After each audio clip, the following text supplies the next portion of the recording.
Sûrement, en tout cas, comme à chaque fois. Eh bien, aujourd'hui, nous allons nous intéresser tout d'abord aux jeunes porteurs de projets et à l'entrepreneuriat. Un bel exemple de réussite cet après-midi. Il s'agit dans la formation professionnelle, j'ai envie de dire, avec Sabrina Mortari. Et puis, nous aurons également le plaisir de recevoir Monsieur Farid Madouche, qui représente cet après-midi l'Agence nationale d'appui et de développement de l'entrepreneuriat. Justement, on va parler de ces jeunes porteurs de projets, comment les accompagner. Plein de facilités, j'imagine, sont mises à leur disposition. En tout cas, un beau sujet que nous traiterons cet après-midi.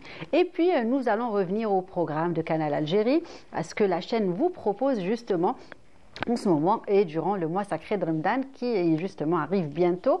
Et bien cet après-midi, j'ai le plaisir de recevoir une amie et une collègue qui vous propose à chaque fois une tahwissa sans bouger de chez vous. Vous l'aurez compris, il s'agit de Soumia Zerwali qui nous parlera aujourd'hui justement de sa dernière escapade du côté de Naama cette fois-ci.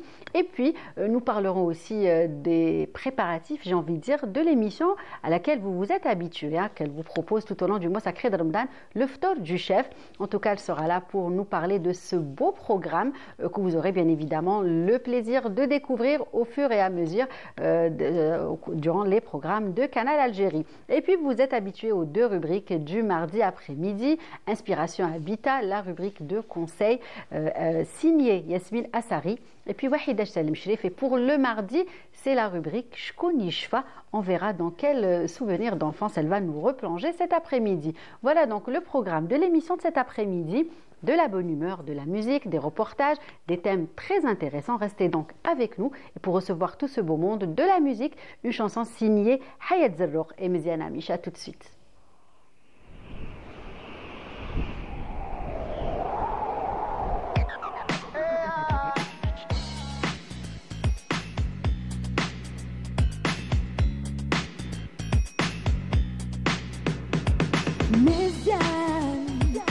حياة زروق دي جي عدل دانس فلور بلادي ما بانت ليش معاك قولي لي على ومرة هاك ومرة هاك ومرات يقتلني هواك ومرات انا ما نلقاك عمري حسي بيا عذريني شوية أنا مانيش مليح يا وغمتني الدنيا عمري حسي بيا عذريني شوية أنا مانيش مليح يا وغمتني الدنيا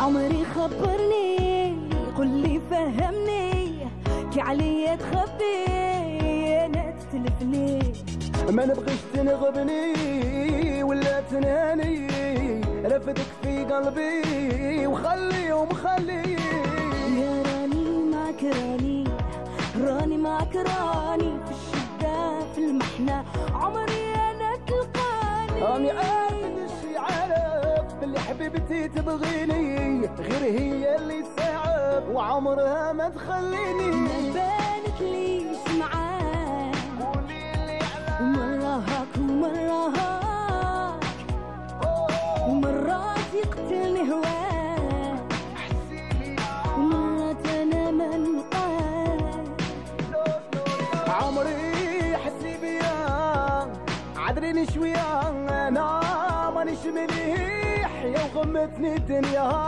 عمري حسي بيا عذريني شوية أنا مانيش مليح يا وغمتني الدنيا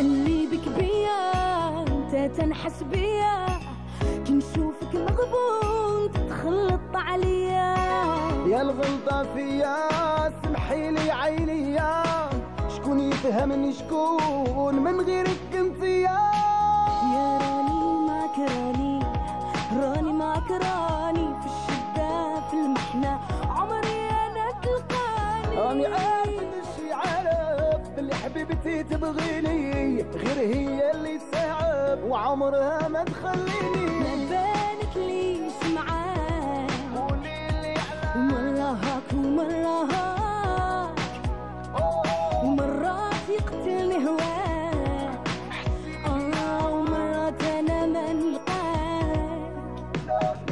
عمري حسي بيا عذريني شوية، انا مانيش مليح يا وغمتني الدنيا. عمري حسي بيا عذريني شوية، انا مانيش مليح وغمتني الدنيا.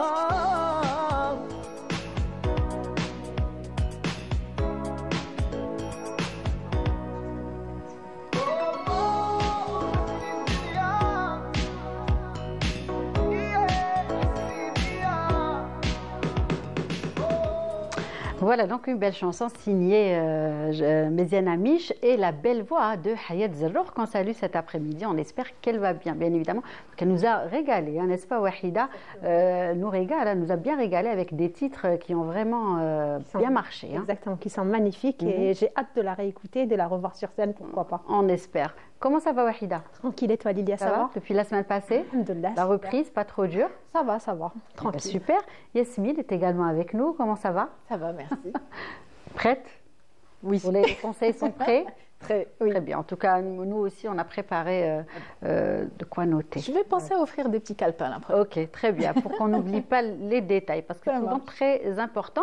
Et puis, nous avons avec nous deux autres invités. Je le disais tout à l'heure, aujourd'hui, nous allons nous intéresser et parler d'entrepreneuriat, de jeunes lanceurs de projets. J'ai le plaisir de recevoir dans ce sens Sabrina Mokrani. Comment allez-vous? Très bien, je vous remercie. Bienvenue. Merci beaucoup, merci pour l'invitation. Merci de l'avoir accepté. Je disais tout à l'heure, vous êtes lancée dans la formation professionnelle, n'est-ce pas? En tout cas, on va parler bien évidemment de ce beau projet, comment vous vous êtes lancée et quels sont les objectifs bien évidemment de ce projet. Et puis nous avons le plaisir de recevoir Monsieur Farid Madouche. Comment allez-vous? Merci, bonjour. Bienvenue. Merci pour l'invitation. Marhaba bik. Et vous, aujourd'hui, vous représentez l'Agence nationale d'appui et de développement de l'entrepreneuriat, c'est ça? Et donc, j'imagine que vous accompagnez des jeunes, puisqu'aujourd'hui, on encourage les jeunes à porter des projets, n'est-ce pas? Bien sûr, bien sûr. Donc, actuellement, l'ANAD, l'Agence nationale d'appui et de développement de l'entrepreneuriat, donc sous tutelle du ministère de l'économie de la connaissance, start-up et micro-entreprises, donc dans sa nouvelle stratégie qui est axée sur 3 axes principaux. Essentiellement, donc actuellement, on est en train de travailler sur l'écosystème entrepreneurial, donc en Algérie. Bien sûr, on travaille beaucoup plus sur le profil entrepreneurial. Bien sûr, un peu de réorganisation de l'agence. Donc, comme vous connaissez, donc l'ANAD, c'est l'ex-ANSEJ, donc qui a duré dans le temps presque 28 ans. Exact, elle a accompagné des projets qui ont réussi, qui ont fait leur preuve. Il y a quelques réajustements à faire dans l'accompagnement, la formation, ainsi que le financement des porteurs de projets qui ont des idées, que ce soit universitaires ou issus de la formation professionnelle. Donc, NESDA, donc c'est en anglais. Il y a ceux qui se demandent c'est quoi NESDA, c'est quoi l'ANAD, c'est quoi ex-ANSEJ. Donc depuis 2020, il y a un changement de dénomination qui est devenu l'ANAD. On va dire l'Esm Tijari, donc qui est NESDA, donc on s'est versé dans l'anglais, donc National Entrepreneurship Support Development Agency, voilà. Donc les porteurs de projets actuellement, je pense, ils sont bien pris en charge par l'agence à travers des formations donc en entrepreneuriat, donc à travers la création de 117 CDE donc dans les universités et avec comme pilotage 29 CDE à travers les instituts de la formation professionnelle. Donc une formation préalable pour bien maturer leur projet et leur business plan. Donc c'est une formation de 4 modules. Donc tout ce qui est initiation à l'entrepreneuriat, donc la stratégie, l'utilisation des ressources Et bien sûr, comment créer sa propre micro-entreprise ou bien comment faire son business. C'est ça, comment démarrer. Hein, je pense que c'est justement l'idée. Quand on a l'idée, le démarrage, c'est aussi pas évident. Et j'imagine qu'il faut un accompagnement. Exactement. Donc, c'est la première étape dans le porteur de projet initié. C'est ça. Et justement, on parle de jeunes porteurs de projet. On a un exemple là aujourd'hui avec nous. Il s'agit de Sabrina Mokrani. Alors, dites-nous justement comment elle a été votre approche. J'imagine que vous avez sollicité l'agence. Tout à fait. Donc, parlez-nous un petit peu des étapes déjà au début. On va commencer du début. Alors, du début du projet ou du début du parcours? Voilà, votre parcours déjà. D'accord. Alors, mon parcours, moi, je suis diplômée de l'INC, actuellement EHEC. C'est ça. Donc, j'ai fait un master, exactement, une licence en sciences commerciales. Par la suite, j'ai fait un master dans les assurances. J'ai un petit peu travaillé dans le domaine bancaire, dans certaines entreprises étrangères. Et puis, par la suite, je me suis un peu intéressée à la formation et à l'enseignement d'une façon plus particulière. Donc, j'ai fait un diplôme approfondi en langue française, un DALF. Et là, j'ai commencé à enseigner en tant que formatrice de français en entreprise pour des étrangers principalement. Ensuite, à partir de là, donc l'idée est venue. Je me suis dit pourquoi pas, je pourrais lancer ma propre école et faire quelque chose. Donc au départ, c'était uniquement les langues. Donc c'était la première idée. À ce moment-là, l'enseigne était vraiment médiatisée. Donc de mon temps, c'était l'enseigne.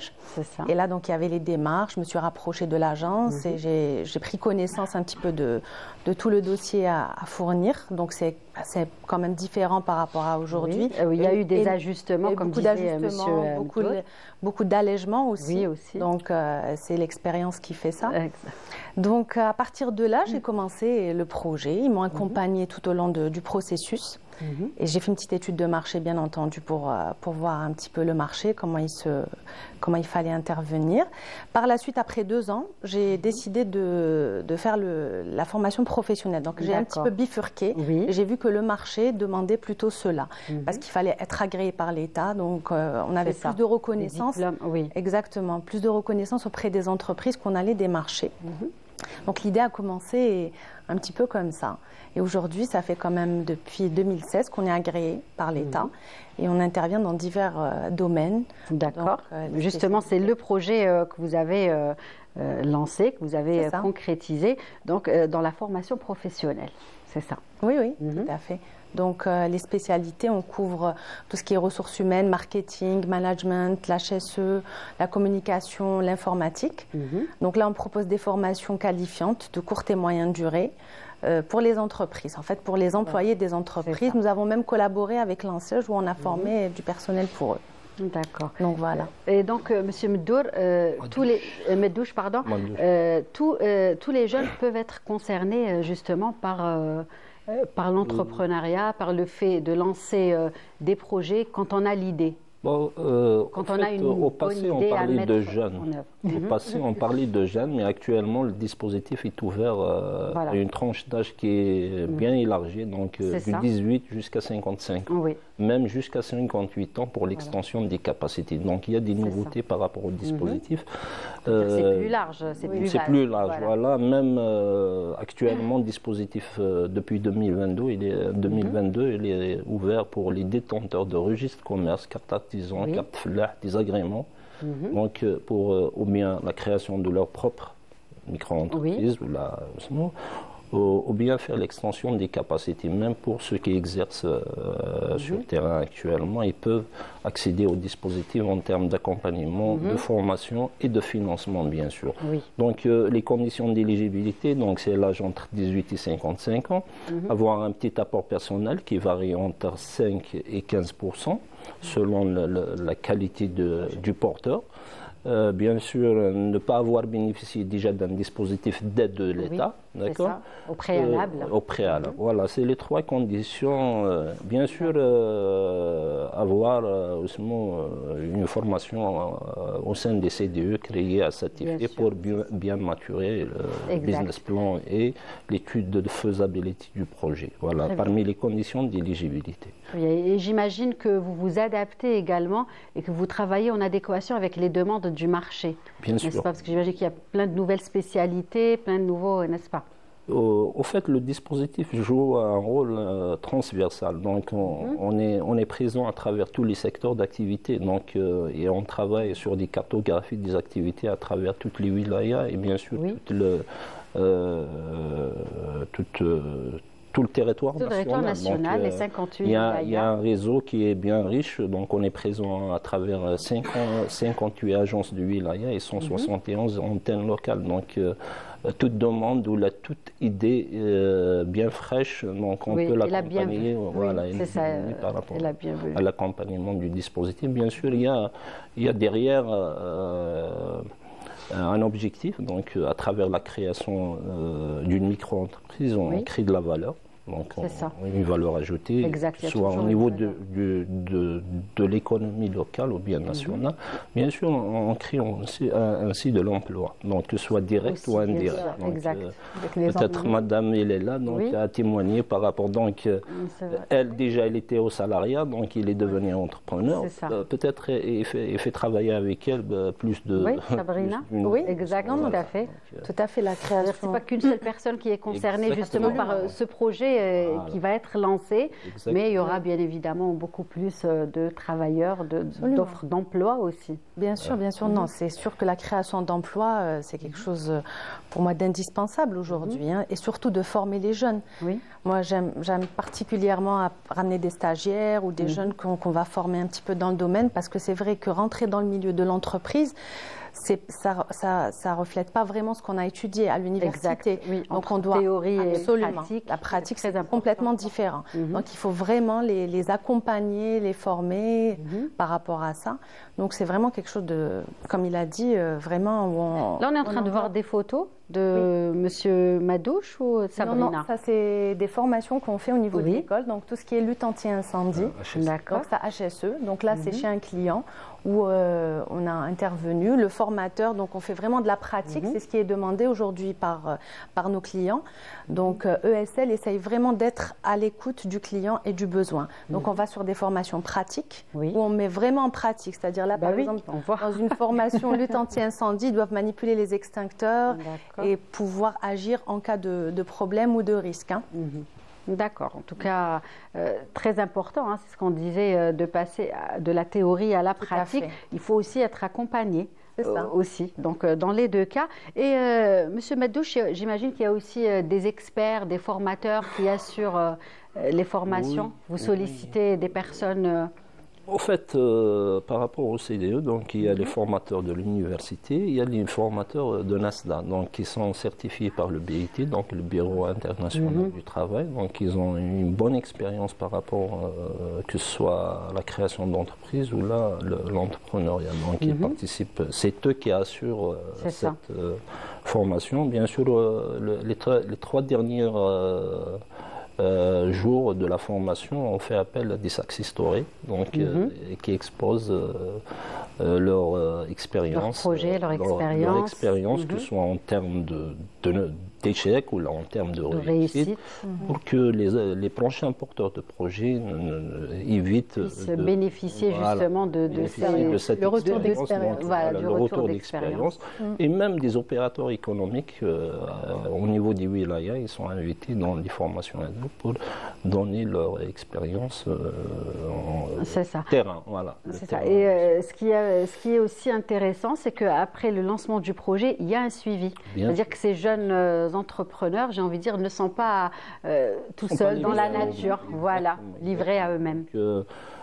Pour le suivi, donc j'avais dit que une fois la formation, donc il y a un accompagnement en aval, donc à travers toutes les étapes de création, même vers le registre de commerce, les impôts, la CNAS, la CASNOS, même ce qui est paperasse, voilà, tout ce qui est création juridique de la micro-entreprise. Il y a aussi le financement, donc le financement, j'insiste parce qu'il est vraiment important. Bien sûr. De le dire. Donc, c'est un financement à hauteur de 10 millions de dinars où on est en train de travailler suite à l'inflation. Là, on est en train de travailler sur des textes pour relever le seuil d'investissement, le seuil HANA, une fois accordé par la tutelle et les pouvoirs publics. Donc, on a 3 types de financement. Donc, il y a le financement triangulaire à travers la banque, qui est partenaire dans le financement, la NASDA et le porteur de projet. Il y a le financement mixte quand quelqu'un il a un fonds, des fonds qui peut investir dans sa propre affaire. Il est à 50%, donc 50-50. Il y a un autofinancement. Donc, quand un porteur de projet, donc il peut bénéficier des avantages fiscaux. Donc, il bénéficie des avantages non financiers qui sont la formation, l'accompagnement.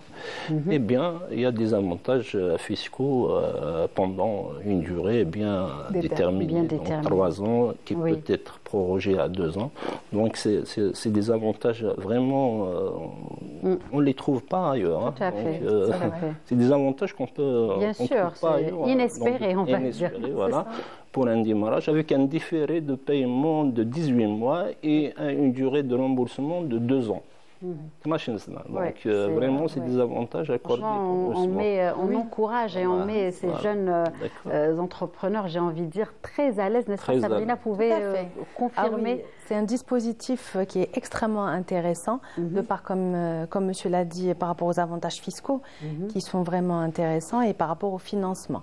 Et c'est vrai qu'il y a vraiment cet accompagnement dans les démarches administratives, dans la création, dans la partie CNRC, la partie CNAS et tout. Donc c'est vraiment, moi j'encourage fortement tous les jeunes qui ont des projets, qui ont des idées à se lancer. Bien sûr, il faut faire une bonne étude de marché, il ne faut pas se décourager. Il y a beaucoup de points quand même à prendre en considération. Oui, j'imagine que ce n'est pas le succès dès le départ. Jamais. Jamais, je pense. Oui. Il faut un temps de... Il faut comprendre le marché, il faut faire sa place aussi. Parce que, bon, après, dans mon cas, moi, par exemple, les entreprises qui travaillent avec d'autres concurrents se disent, bon, pourquoi travailler avec vous? Donc, il faut avoir cette valeur ajoutée. Exact. Il faut se démarquer. Il faut rester à l'affût de toutes les nouveautés qu'il y a sur le marché de la formation. Et aussi, par rapport, on essaye de se mettre en accord avec tout ce qui est réglementation et loi par rapport au fonctionnement des entreprises. Je peux citer comme exemple la loi 1807, qui est une nouvelle disposition de l'État sur la protection des données à caractère personnel. Donc c'est une loi qui a été promulguée en août 2023, où toutes les entreprises sont en obligation de se mettre en conformité. Donc il faut vraiment être à jour par rapport à ça, merci. Et donc nous, on fait par exemple la formation sur cette thématique et on accompagne aussi les entreprises pour se mettre en conformité. Donc c'est pour ça que je vous dis, il faut vraiment être au courant de ce qui se passe sur le marché.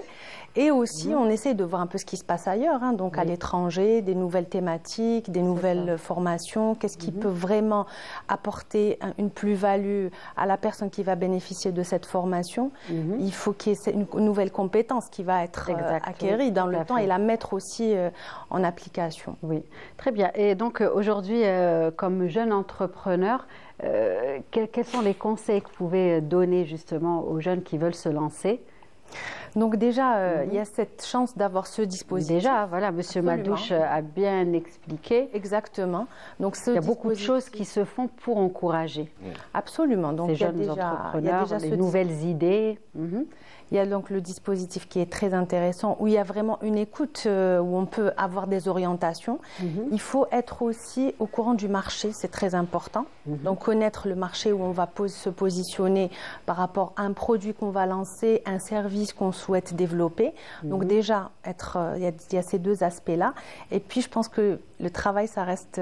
Il n'y a pas de secret. Exact, il faut beaucoup de travail derrière. Il y a beaucoup de travail derrière. Il y a un investissement. Oui. Il y a une théorie qui dit que la réussite, c'est 60% de travail, 20% de talent et 20% de chance. D'accord. Donc, il y a quand même le facteur chance. Non, le facteur chance, il est à 20%. Il y est ça va. 20%, mais 60%. C'est encourageant.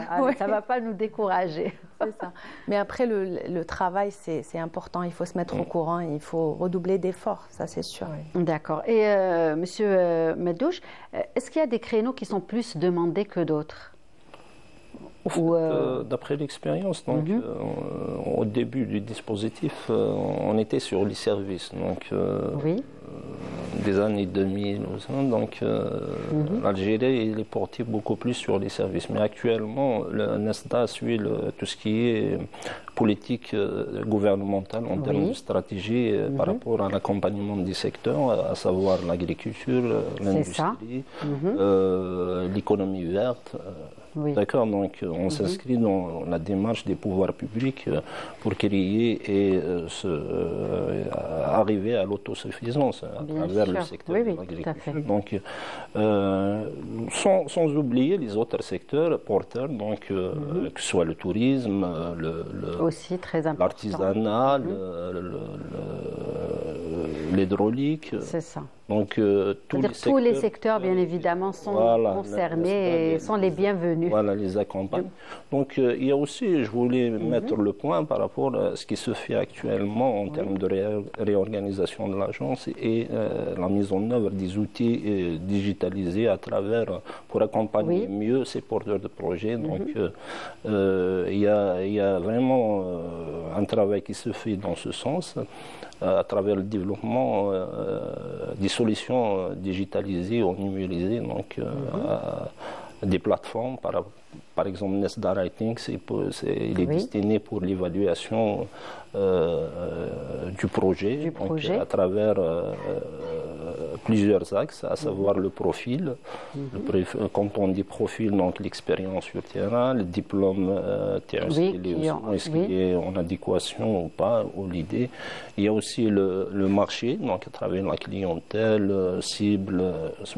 Il y a la rentabilité à travers la vanne, madame, et la durée de remboursement. Bien sûr, des facteurs, des critères stratégiques en termes de création d'emplois et en termes de substitution de produits à l'importation. Donc, tous ces critères ou tous ces indicateurs, ils sont pris en charge dans l'évaluation du porteur de projet quant à la faisabilité. Donc, c'est un outil qui est développé en interne. Donc, actuellement, les analystes travaillent avec.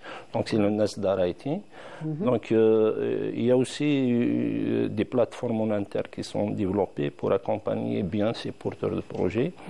Donc, en 2025, donc, on est en train de se lancer à travers la locale avec un programme qui est ambitieux, c'est Impact 70, donc Impact c'est l'ATAR, donc l'impact que la micro-entreprise peut laisser sur l'aspect social et économique. Donc la création d'une micro-entreprise, bien sûr, il joue un rôle du côté social et économique. Sbain, donc c'est une référence au déclenchement de la guerre de la Révolution. Donc c'est pour ça, peut-être en 2026, il y aura un NESDA Impact 71. Donc ce programme, il est axé sur 5 axes. Donc ça, c'est un programme de l'année 2025. 2025, voilà. Donc c'est un plan d'action à travers les 58 wilayas, donc à travers la perception, donc, et DRAC, donc on sort sur le terrain pour inculquer l'esprit entrepreneurial, sensibiliser et vulgariser sur le dispositif NESDA quant au rôle de la micro-entreprise dans l'économie locale ou bien nationale. Deuxième axe, c'est le mindset, comment changer le mindset des porteurs de projets, du salariat vers l'entrepreneuriat à travers des formations au niveau des idées, parce qu'à un certain moment, l'université ou bien la formation professionnelle, même moi personnellement, quand j'étais, est-ce que je suis ingénieur, je ne sais pas, mais il faut changer le mindset des Algériens parce qu'il y a une opportunité en termes d'entrepreneuriat et on peut réussir dans ce sens. Il y a bien sûr le troisième axe, c'est la création d'entreprises en elle-même, selon les priorités des communes ou bien des wilayas. Il y a l'extension, donc l'extension, je me base sur l'extension. Actuellement, l'extension des capacités de production, elle est ouverte à tous les acteurs ou les entreprises qui sont sur le terrain. D'accord. J'avais des détenteurs de registre, quelqu'un qui veut se lancer avec. Parce qu'avant, c'était pour les chômeurs. Actuellement, même vous êtes actif, donc vous pouvez avoir accès à ce dispositif. Donc pour l'extension ou bien la diversification. Donc même vous êtes dans un secteur, vous pouvez toucher à un autre secteur, donc on est là pour vous accompagner. Même les bénéficiaires avant de l'ANGEM, donc l'Agence nationale de gestion de microcrédit, avant, ils ne bénéficient pas de l'extension. Donc actuellement, notre dispositif il est ouvert pour eux. Il y a aussi la CNAC, la même chose. Avant, c'était donc actuellement, on ouvre les portes pour les porteurs de projets qui ont réussi. Donc pour bénéficier de l'extension des capacités avec tout l'accompagnement qu'il leur faut, le financement et les avantages accordés par ce dispositif. Il y a le cinquième axe qui est l'emploi. Donc la finalité, donc il y a une création de l'emploi direct et indirect que génère la micro-entreprise dans le domaine, dans l'économie locale. Tout à fait. Les filles, vous étiez au courant de toutes ces facilités pas toutes ces facilités. J'avais une idée, mais pas tous les détails. Voilà. Donc on vous invite. Bien sûr, Wahida. Il y a d'ailleurs, je le dis fièrement sur les réseaux sociaux parce que récemment, j'étais en train de scroller comme disent les jeunes, et puis j'ai trouvé une personne étrangère qui essayait de se renseigner par rapport aux porteurs de projets et tout. Moi, j'ai pris la parole, j'ai dit que nous avons plusieurs avantages, et quand je me suis mise à raconter les avantages que nous avons en Algérie, et plusieurs personnes étrangères nous ont dit: vous avez de la chance de vivre dans votre pays où vous êtes soutenu, où on vous aide à créer de l'emploi et de créer des projets. Donc ils étaient vraiment agréablement surpris, c'est une bonne chose. C'est ça. Sabrina, je l'avais dit, madame. Donc on était en formation dans d'autres pays, je ne vais pas citer les pays où on était en formation. Quand on a vu ce qu'ils donnaient comme avantage en entrepreneuriat, c'est incomparable. C'est soft. C'est vrai que tout est mis, on va dire, à la disposition de toutes les personnes. Voilà, maintenant, on ne dit plus les jeunes, comme vous dites, quand on est à 55 ans, on est jeune, la jeunesse est dans l'esprit. C'est ça, exactement aussi. Vraiment, tout est mis à leur disposition. Il faut juste avoir l'idée, avoir l'envie, j'ai envie de dire, n'est-ce pas? C'est ça. C'est une question d'envie, de volonté, de détermination aussi, de ne pas abandonner, parce qu'on a parfois envie d'abandonner quand ça ne va pas. Mais il faut quand même s'accrocher, il faut tenir et il faut essayer de se démarquer, comme je l'ai dit tout à l'heure. Très bien. Sinon, Sabrina, vous avez d'autres projets? Alors, les projets, il y a un projet, donc on est en train d'ouvrir de nouvelles spécialités pour cette année, notamment la formation dans tout ce qui est assistante maternelle. Donc, c'est une nouvelle spécialité qu'on a ouverte. Donc, pour former un petit peu le personnel qui souhaite travailler en crèche. Donc là, c'est un thème ou un volet qu'on souhaite développer pour 2025. Il y a aussi pas mal d'idées dans les formations, dans les team building, dans divers... Et vous êtes toujours dans les langues ou pas? Non, alors moyennement. Vous avez complètement bifurqué. Pas complètement. Il y a toujours les langues qui se font, mais à 20%, on va dire. Mais 80%, c'est de la formation professionnelle pure. Donc, voilà, c'est de la formation de moyenne ou de courte durée. Donc, on fait aussi des parcours, par exemple dans le commercial ou dans les ressources humaines. Donc, c'est des formations d'une vingtaine de jours ou 25 jours étalées sur le temps. Justement, quelle est la durée moyenne, on va dire, des formations? Alors, les formations qualifiantes, c'est de la formation qualifiante. Donc, la durée moyenne, c'est de 3 à 5 jours. D'accord. Donc, avec 6 heures pédagogiques par jour. Et si on va sur de la moyenne durée, c'est entre 20 à 30 jours, mais en alternance. Oui. C'est-à-dire étalé sur 3 mois ou 6 mois. Où c'est vraiment des formations, on privilégie beaucoup les formations workshop. Donc c'est vraiment de la pratique. Exact. Où on met vraiment en situation, ce sont des mises en situation, de la manipulation, par exemple pour les formations en informatique, où on fait vraiment de la manipulation Excel. On va faire de l'Excel, on va travailler que sur ça. Voilà. Donc c'est des exercices. C'est 100% de pratique. 100% pour bien assimiler. C'est clair. Parce que sinon, ça va partir au bout de 2 jours. Absolument. Et oublier. Absolument. C'est très bien. En tout cas, bravo et bonne continuation. On va continuer avec Monsieur Farid Madouche. Un dernier mot peut-être. Quel est le message? Il a oublié quelque chose dans les coulisses. Il m'a dit que je suis intéressé par l'extension. Donc voilà, pour moi, c'est quelque chose de bien. Donc une micro-entreprise qui est passée par le dispositif actuel. Exact. Ça peut se faire. Donc je pense très prochainement, il va opter pour l'extension des capacités. Voilà, c'est ça. On la voit. Inch'Allah, la voir grandir.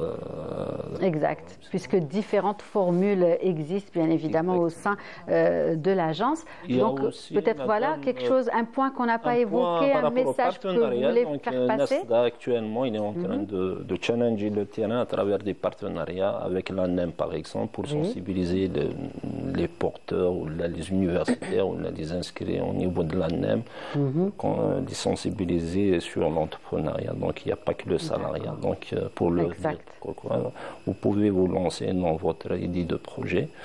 Récemment, on a signé avec la CNMA, donc la Caisse nationale de mutualité agricole, pour faire bénéficier les agriculteurs dans l'accompagnement à l'extension de leurs capacités. On s'inscrit dans tout ce qui est stratégie gouvernementale en termes d'accompagnement de l'agriculture pour l'autosuffisance en termes de. Oui, c'est aussi très important, j'ai envie de dire, un créneau très important. Même il y a aussi un programme par rapport à la sous-traitance, donc l'externalisation. On est en train de travailler pour toucher les opérateurs économiques, pour créer des partenariats avec nos micro-entreprises pour des plans de charge à l'avenir dans ce sens. Voilà. Très bien. En tout cas, de belles idées, de beaux projets, un bel accompagnement cet après-midi. Il s'agit de M. Farid Madouche, donc, qui représente l'Agence nationale d'appui et de développement de l'entrepreneuriat. En tout cas, est-ce que justement toutes ces informations sont disponibles à travers vos pages ou un site, ou est-ce que les jeunes, ceux qui ont raté bien évidemment des détails et qui sont intéressés? En fait, vous pouvez visiter les pages sur les réseaux sociaux Nesda, donc ou la loi الوطنية لدعم وتنمية المقاولة ديالك sur Facebook ou les différents réseaux sociaux. Très bien. On a aussi le site web Nesda, donc vous pouvez avoir toutes les informations nous concernant par rapport à l'accompagnement, la formation ainsi que le financement, bien sûr, les avantages accordés par ce dispositif d'empoignement. Donc j'espère qu'on aura d'autres occasions pour donner plus de détails. Oui, bien sûr, vous êtes le bienvenu. Et bien sûr, on va ramener avec nous toujours un exemple qui a réussi à travers le dispositif, Inch'Allah. Très bien. En tout cas, M. Farid Madouche, merci beaucoup. Ce fut un plaisir de vous avoir avec nous cet après-midi et bravo pour le travail que vous faites, vous ainsi que toutes vos équipes, bien évidemment. J'imagine que vous êtes très nombreux. En tout cas, on va continuer l'émission et libérer M. Madouche qui a bien évidemment d'autres engagements. Et puis, on se retrouvera juste après avec une autre invitée et c'est une chanson qu'on vous propose. Allez.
بالنور نكتب السطور سما معادي غير نبقى الحمد لله مشكور سلام على أهل الهوى صلاة على حبيبي المصطفى على الذي استوى به القوى لقوى نار بالواجنان وفرجا غير ليه من جاه نار بالواجنان وفرجا غير ليه من جاه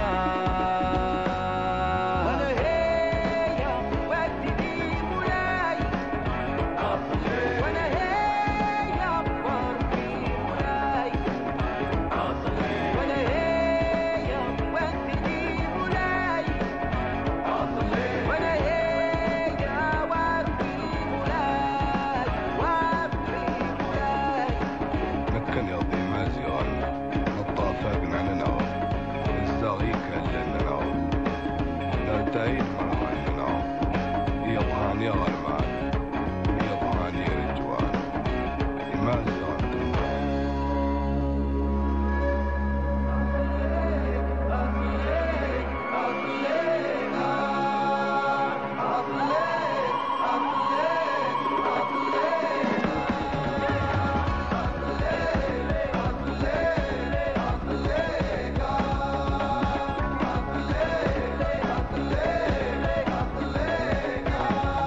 محبة بين الفضل عمري ما نشقى مع ولادي فريقين بقى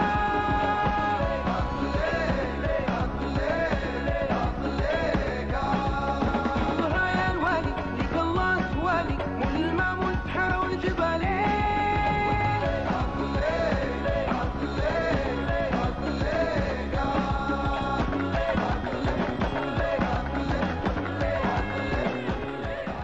Voilà de belles mélodies, de belles sonorités, j'ai envie de dire, pour accueillir comme il se doit. Soumia Zerouali, comment ça va? Salut Lilia, ça va, alhamdoulilah. Bienvenue. Merci beaucoup. Ravie de t'avoir avec moi cet plaisir est après-midi. pour moi. C'est un Voilà, plaisir, merci tout à pour l'heure, l'invitation. je reçois une amie et une collègue. C'est vrai. Voilà, une personne en tout cas, ce qui est sûr, qui propose aux téléspectateurs une tahwissa sans même bouger de chez eux. Voilà, c'est ça. J'ai bien Et eu raison. Justement, on est parti pour Tahwissa, on est parti dans le sud, C'est ça. l'ouest du pays. Voilà, et donc le choix de la chanson n'est pas anodin, j'ai envie de dire, cet après-midi. En tout cas, nous avons hâte, Soumia, que tu partages avec nous justement cette belle escapade. Oui. Et parler aussi d'une autre émission que tu prépares, puisqu'à chaque fois tu nous régales durant le mois sacré de Ramadan avec le ftor du chef. C'est ça. Donc on va parler de tout ça, mais juste avant, bon, tu ne vas pas découvrir, hein, puisque tu connais déjà. Tu es presque Salut, chez les toi filles. ici, n'est-ce pas? Voilà, tu connais, tu es presque chez toi, j'ai envie de dire, cet après-midi. Donc là, on va aller du côté d'Inspiration Habitat avec Yasmine Allons-y, Assari. avec plaisir. Juste après le jingle.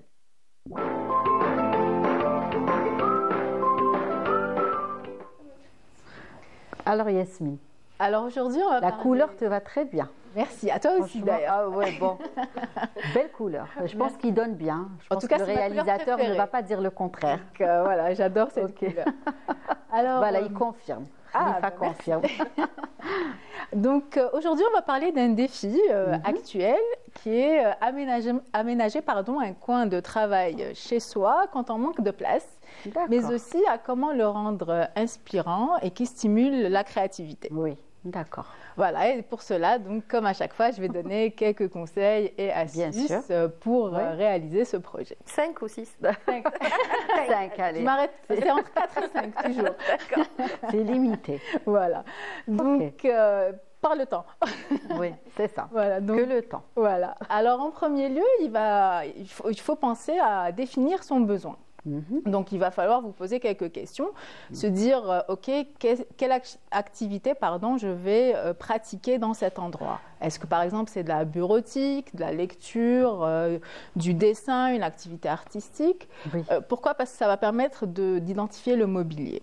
Donc, on va définir l'activité, puis on va définir en fait ce qu'il faut. Par exemple, pour la bureautique, on a besoin d'un ordinateur, C'est ça. ou si c'est une autre activité, peut-être des rangements, donc il faut noter tout ça. Exact. Et troisièmement, est-ce que je vais passer du temps au quotidien dans ce coin, ou alors est-ce que c'est occasionnel? C'est très important.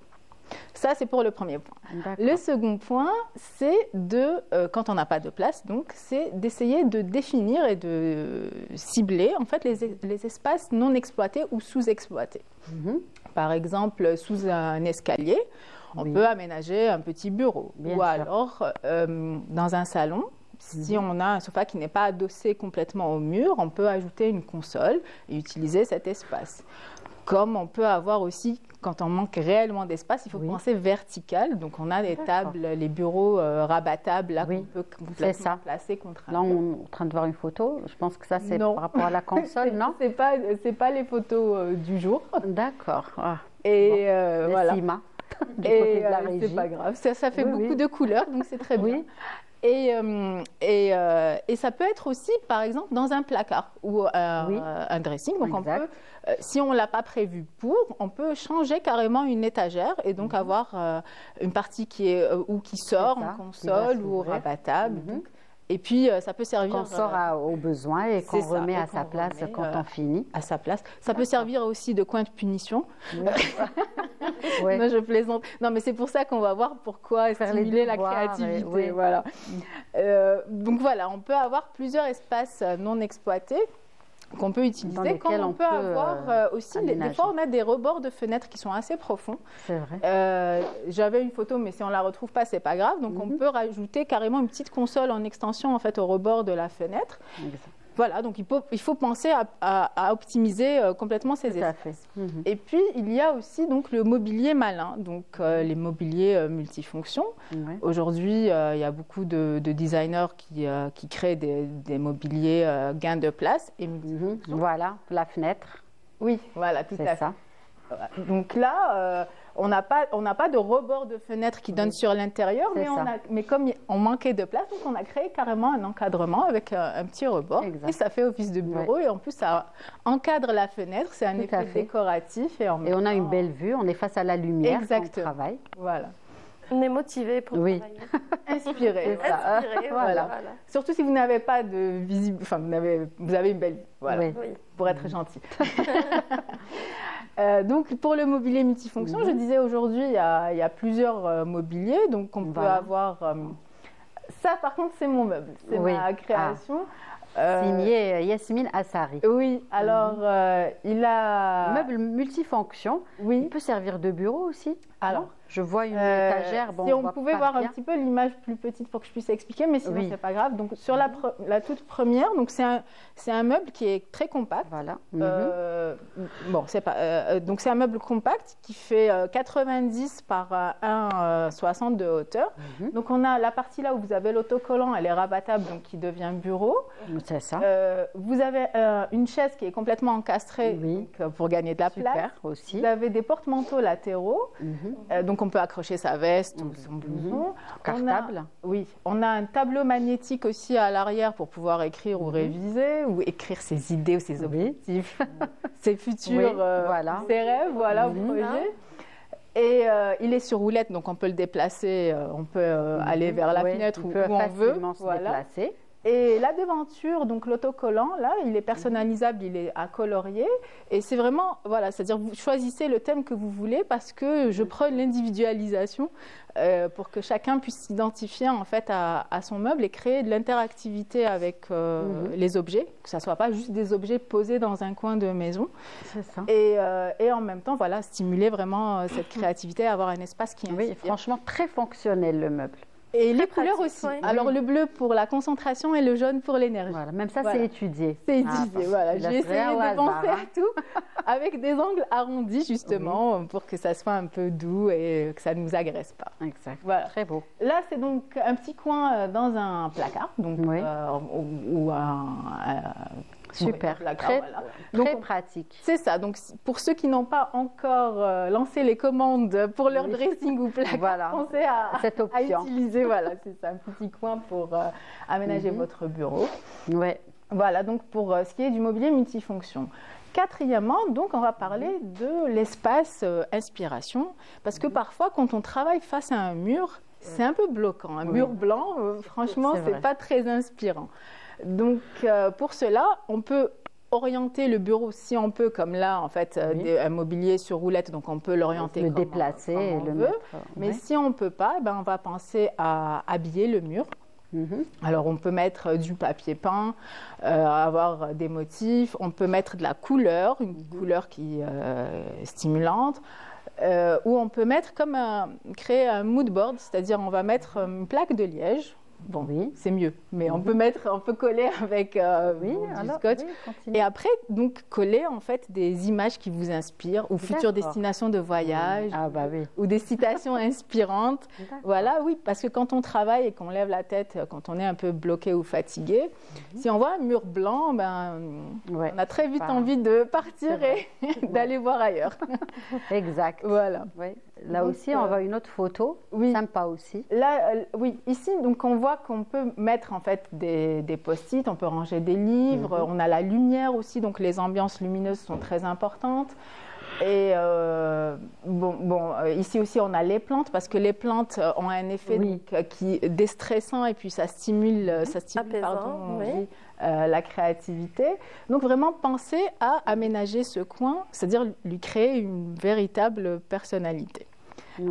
Et c'était donc le 5e point, donc personnaliser. Donc vous pouvez mettre donc vos figurines, des photos, des souvenirs, mais bien sûr, pour que ça soit un petit peu.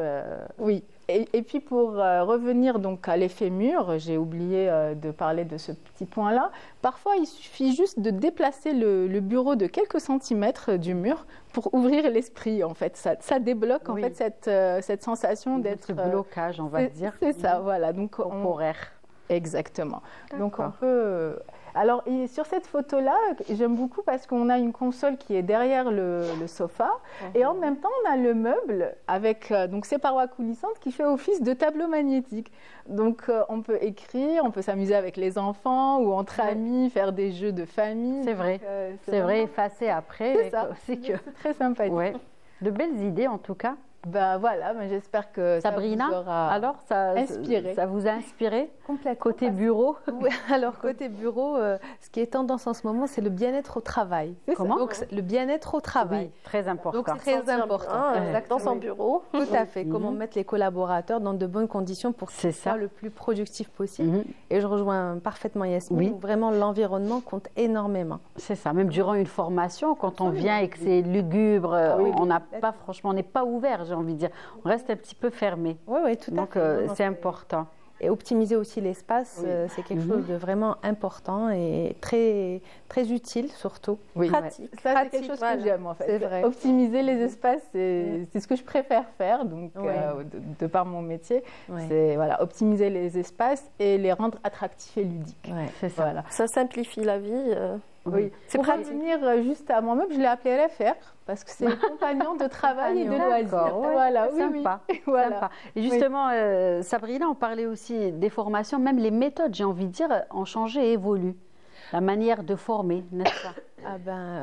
Dans la formation professionnelle, déjà, on n'est pas dans la formation académique. C'est ça. Parce que vraiment, il faudrait que la personne qui suit une formation sorte avec une plus-value et avec une nouvelle compétence. Hein. C'est ça. Donc vraiment, il y a après, chaque formateur a sa méthodologie. Oui. Et ça dépend aussi du sujet. Donc si on va sur la partie soft skills, management, ressources humaines, il y a des techniques. Après, si on va dans des formations finance, comptabilité, réglementation, là, c'est un peu plus carré.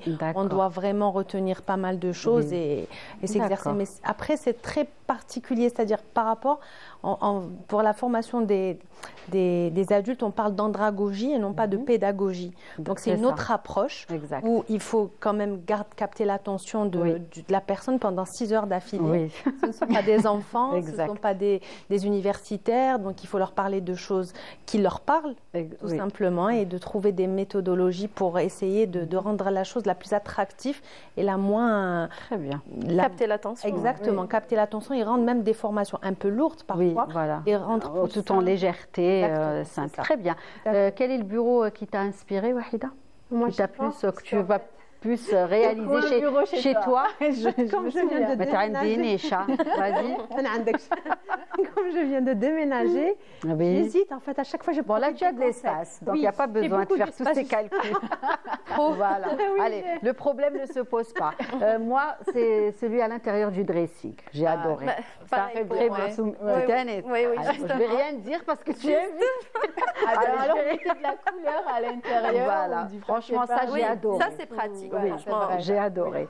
Très bien. En tout cas, merci Yasmine. Avec toujours les conseils, bien sûr, sont très intéressants et on a toujours quelque chose à prendre des conseils de Yasmine, les conseils du mardi et du mercredi après-midi. On va continuer les filles. On va aller faire une petite escapade cette fois-ci. Bon, vous aussi, à toutes les deux, vous connaissez Soumia, vous êtes habitués à elle. Et donc aujourd'hui, on va parler justement de son programme, de l'émission Tahwissa, de ce dernier numéro qui va bientôt être diffusé, n'est-ce pas Soumia? Oui, samedi à partir de 21h, rendez-vous. Super. Voilà, fin du week-end, on a tout fait, on est prêt bien à regarder l'émission. Voilà, alors, donc nous sommes partis du côté de, allez, on le dit. Oui, bien sûr. Naama. Oui. Naama, donc le sud-ouest du pays, franchement, une très très belle région. Oui. Très belle région, riche aussi de par donc, le patrimoine, les qsours qu'on a pu voir, donc le patrimoine culinaire également. On a rencontré, on a fait de très belles rencontres également. Donc moi ainsi que toute l'équipe, parce que c'est toute l'équipe derrière. Hein, ouais. Voilà, d'ailleurs je tiens à les remercier. Donc notre réalisateur Hicham Daou, que je remercie, Mohamed Amin Touroum, que je remercie pour les belles images, ainsi que pour le montage du générique début d'émission, et puis également pour la bande d'annonce qu'on va voir dans un moment. Exact. Je remercie également Salim, notre caméraman également, Salim Hannachi, et puis Nabil Sabri également, qui était au son. Donc, et tous ceux qui nous ont accompagnés. Bien sûr, parce que c'est un travail de groupe, bien évidemment. Voilà. C'est un travail de groupe, et aussi les gens, les habitants de Naama qui nous ont accueillis à bras ouverts, qui ont été vraiment très généreux, très hospitaliers, voilà, qui nous ont fait découvrir donc leur belle région. Ça t'a permis de découvrir cette région, j'imagine, Soumia. Tu ne connaissais pas. Je connaissais pas. C'était aussi la découverte pour toi. C'était vraiment la découverte. Tu partages cette découverte avec les téléspectateurs aussi. Alors, c'était pas uniquement la découverte pour moi, c'était la découverte pour toute l'équipe. D'accord. Voilà. Donc, on a vraiment découvert la région. Mais on l'a découvert grâce à ses habitants d'une manière exceptionnelle. D'accord, très bien. Donc, on va regarder le lancement et on revient pour en parler. D'accord. I see an amazing place. Feels like a dream. A place of many wonders and full of life. I open my eyes. Earth is our Pandora.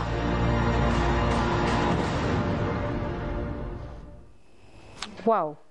Magnifique. Moi, j'aime la bande-annonce. Oui. Ah ouais, franchement, elle donne envie. Ça donne envie d'aller à Naama. Elle est en anglais, on va regarder une autre en français. Allons-y, on va voir.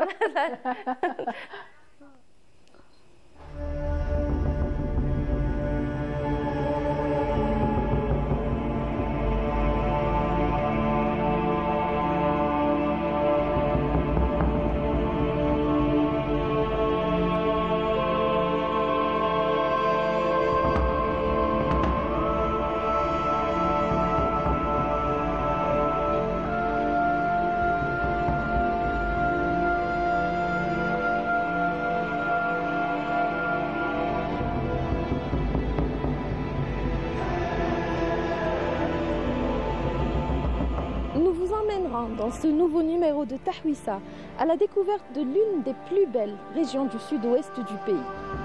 Une région dans laquelle convergent une nature imposante, une culture millénaire et l'hospitalité ancestrale de ses habitants. Ne ratez pas Tahwissa très prochainement sur Canal Alger.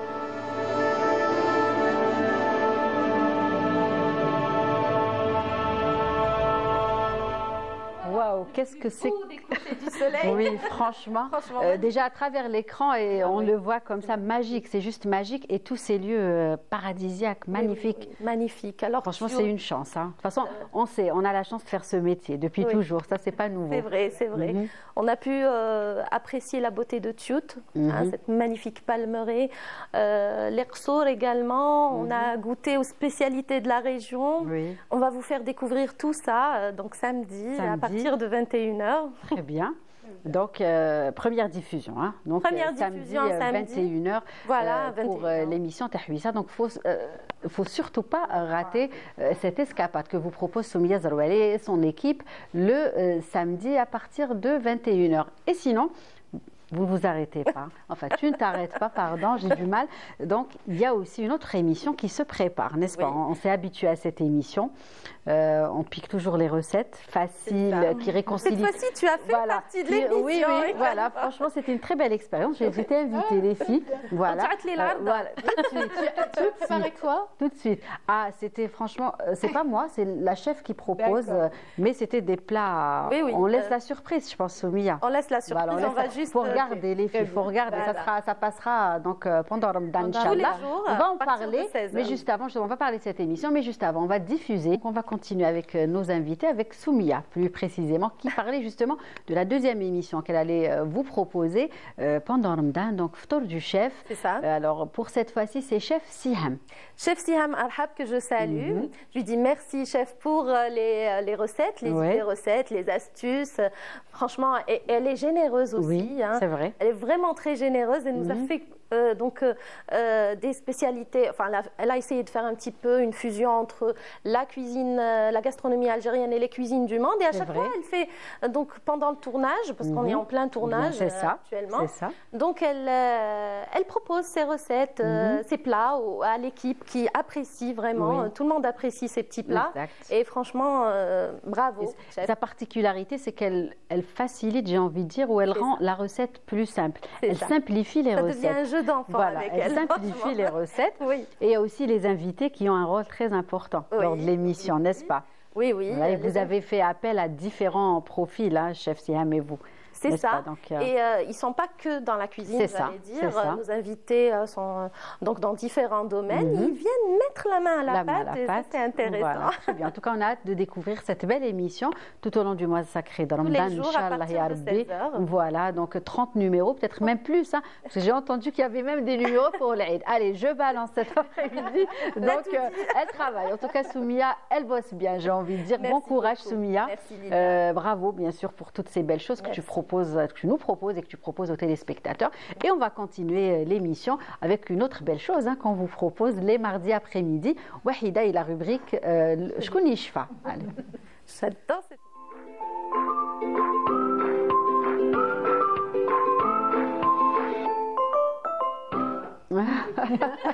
Justement, Soumia, vu que tu es là, on va faire les courses aujourd'hui. Les courses, voilà.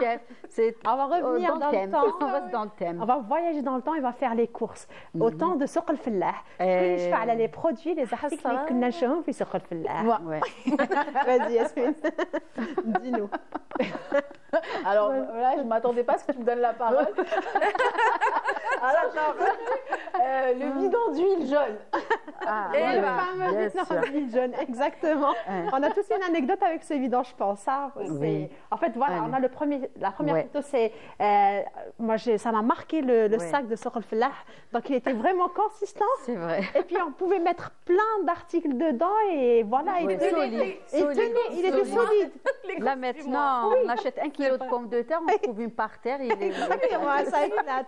Alors qu'il était réutilisable, on pouvait racheter d'autres trucs avec. Et lorsqu'on allait acheter des fruits et légumes, on l'utilisait aussi parce que tellement il était fort et bien résistant. Voilà. Donc, pour revenir au bidon d'huile jaune, je pense qu'on a tous une anecdote avec. Moi, ce qui m'a marqué, c'est que quand on le tenait, il n'y avait pas il n'y avait pas la petite ouverture pour pouvoir le tenir normalement. Je me rappelle quand je partais avec ma grand-mère Lahma, donc je devais avoir 5-6 ans et je le tenais comme ça. Parce que il n'y avait pas moyen. Plein d'huile sur toi. Et quand j'arrivais, c'était ça. Heureusement, voilà. C'est ça ton souvenir d'enfance? Non, moi en fait, je me rappelle. C'est un autre. Les vieux du quartier qui s'asseyaient dessus et qui jouaient au domino. Je sais pas, j'ai cette image dans la tête. C'est vrai. Il était solide. C'est vrai. Il était tellement solide. Voilà, ça faisait office de puis ça nous rappelle aussi une autre anecdote. En plus de l'utiliser comme tabouret, donc on l'utilisait pour glisser. Les enfants, c'est Moi, j'ai joué dessus. Voilà. Ça se transformait en jouet, donc on jouait avec, on glissait avec. En luge, en fait. Voilà. Sur du gazon. Voilà, aujourd'hui, je me dévoile. Quand on le fait à chaque fois dans notre émission, allez, à notre produit, à notre article qu'on achetait, que vous avez en tête. Restons toujours dans tout ce qui est agroalimentaire, beurre.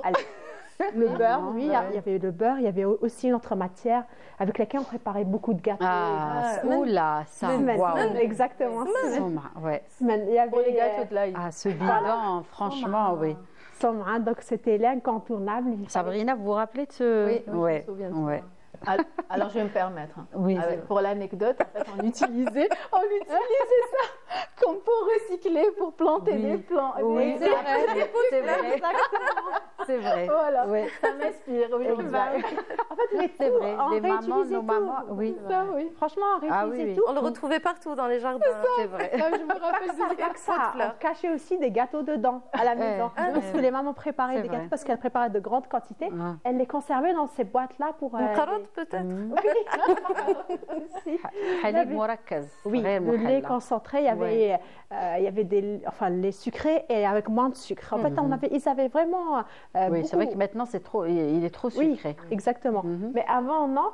En fait, pour l'anecdote aussi, ma mère me disait qu'elle le mettait dans un sandwich et tout tellement qu'il était bien. C'est bon. Pour le goûter, pour le tartiner. D'accord. Elle n'aimait pas le lait, mais exceptionnellement, tartiner. Voilà, ça c'était bien. Voilà, donc c'était une manière pour elle de le consommer aussi. Oui. Pourquoi pas. Allez, on va voir d'autres photos, d'autres produits. Lesquels, peut-être, vous vous rappelez? Peut-être Sabrina, vous, est-ce que vous avez un ça, oui. Le mot ça. Alors, demande ce qu'il est devenu. Si c'est c'était un membre de la famille. Tout à fait. Oui. C'est vrai. Il était toujours. Il était là. Moi, je pensais que c'était un membre de la famille. On a mis cette photo. C'est vrai. Qu'est-ce qu'il devient? Ça, c'est le grand point d'interrogation. S'il regarde notre émission aujourd'hui, faites-nous un coucou. Oui, ça, c'est même l'ahda, là. Il y avait aussi, après, il y a eu l'évolution du lait en poudre. Ils étaient en papier, en fait, en sac en papier. C'est ça, en sac, oui. Voilà, et c'était avec plusieurs dessins en couleur et tout. L'abnamine. On a tous... J'adorais. On est tous... On a tous eu droit. On y a tous eu droit. J'étais vraiment fan. Exactement. En fait, à chaque fois, il y avait cette odeur, l'odeur, le goût. Le goût aussi. On n'arrive pas à retrouver ça d'ailleurs. Moi, dès que je vois ça. Je pense que ça rassemblait la famille. Toute la famille. Tous les membres de la famille. Je suis plus âgée, mais j'aime bien. C'était dessiné pour les petits après. On finissait les assiettes en fait des petits. Exactement. Ce paquet de sucre aussi. Dans le paquet de sucre, en fait, on l'offrait. On l'offrait parce qu'on rendait visite. On le prenait oui, c'est vrai. Ça, il y avait aussi un autre produit qu'on offrait avec le café. Exactement, les paquets de café. Donc, quand on rendait visite à notre famille, à nos amis ou entourage, donc on prenait toujours quelque chose de sucré, soit des gâteaux qu'on préparait à la maison, ou bien du sucre le café. ou du café. Maintenant, ça a évolué. On prend des gâteaux à base de sucre. Le sucre est toujours là. Et on prend le café sur place. On prend le café sur place. D'une autre manière. Parce qu'il faut savoir, avant, quand on devait acheter du sucre ou du café, c'était dans des packs. Et puis, les gens, quand ils faisaient leurs courses, ils devaient acheter des packs. Et dans ces packs-là, on retrouvait certains produits. Et d'autres familles ne se permettaient pas d'acheter tout le pack. Donc, pour faire plaisir et pour pour tisser ces liens, garder ces liens avec la famille, donc on leur offrait le sucre et le café en même temps. Voilà. Et puis, on ne les consommait pas beaucoup à l'époque. Pas comme maintenant, on est devenu accro. Voilà. La fameuse boisson au goût de l'orange. Bouteille en verre, bouteille en verre. Très important parce qu'elle gardait bien le gaz, il était bien. Et puis la couleur, quand on finissait de la consommer, on avait la petite trace de couleur orange. On ne pouvait pas mentir. C'est ludique. Et dire qu'on n'avait pas consommé. Donc ça... C'était. Avec ça, tu ne peux pas mentir. Exactement. On peut pas mentir. Donc, elle était présente dans tous les événements. Et faites entrer l'accusé tout de suite. C'est pas. Et il fallait tout le temps partir les acheter et en fait faire attention à ne pas abîmer la bouteille en verre. Ah bah oui, ça aussi, ça nie bon. Ça sentait bon. Ça sentait tellement bon. C'est vrai. Et ça sentait fort aussi. Ça sentait très bon. En fait, dès qu'on rentrait de l'école et on sentait ça de loin, il fallait enlever ses chaussures et rester tout seul. Ah oui, on avait intérêt. Ne pas bouger de notre place, voilà. Les raser bien. Les bouteilles, oui, je m'en rappelle. Et puis quand en fait, on les achetait lorsqu'il y avait des événements qui se rapprochaient, par exemple, la Ramadan, c'est dans quelques jours, le grand ménage, il fallait vraiment faire son stock pour préparer. De côté. Voilà, nettoyer sa maison, se préparer pour le mois de Ramadan. C'est vrai, pour accueillir comme il se doit Ramadan. Voilà, donc le saniban ça sentait bon. À chaque fois quand on visitait. Ça sentait pas aussi fort que maintenant. Je trouve que maintenant ça sent trop fort. Les produits agressent, à mon avis. Ça reste mon avis. C'est vrai, moi j'ai du mal avec certains produits. D'ailleurs, je les utilise rarement. Surtout quand on est allergique. C'est ça, trop fort. Ah, la lampe.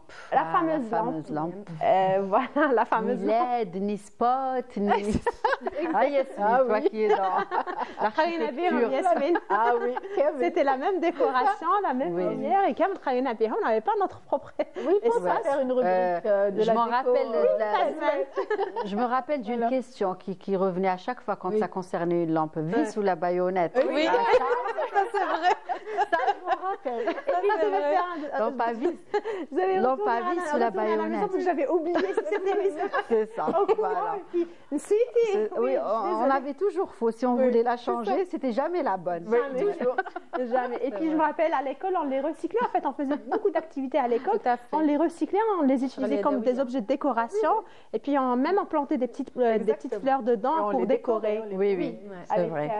Et on a vu des batteries justement. Ah bah ça c'est la fameuse caisse. La fameuse caisse. Avec la clé. Donc quand une fois arrivé au niveau de la caisse, le bruit que ça faisait. Ah oui, exactement.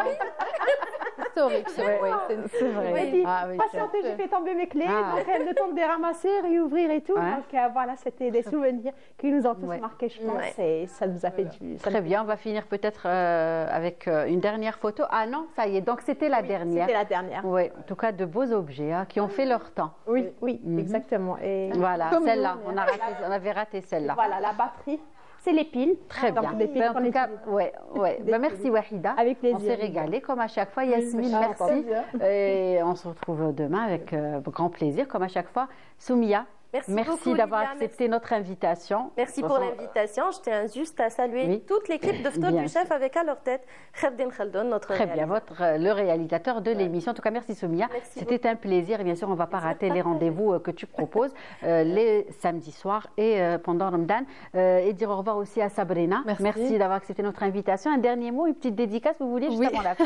Parce que c'est la fin de l'émission. Oui, alors je voulais déjà vous remercier pour l'invitation. J'ai passé un très bon moment. Je voulais passer juste un petit coucou à mes parents qui m'ont toujours soutenue tout au long de mon projet, mon mari aussi qui est à mes côtés, toute ma belle famille, sans oublier ma formidable équipe. Je tiens vraiment à les saluer parce qu'ils font un très très bon travail. Très bien. Ben, merci. Le message est bien passé. Infiniment. Merci beaucoup Sabrina Mourkrani et merci à vous de nous avoir suivis. Nous vous retrouverons dès demain à la bonne heure. D'ici là, très bonne suite des programmes et prenez soin de vous. Au revoir. فيديو طوالي عندما ذي غياب ديوان جدادي سبيل ولادي بعروقي ما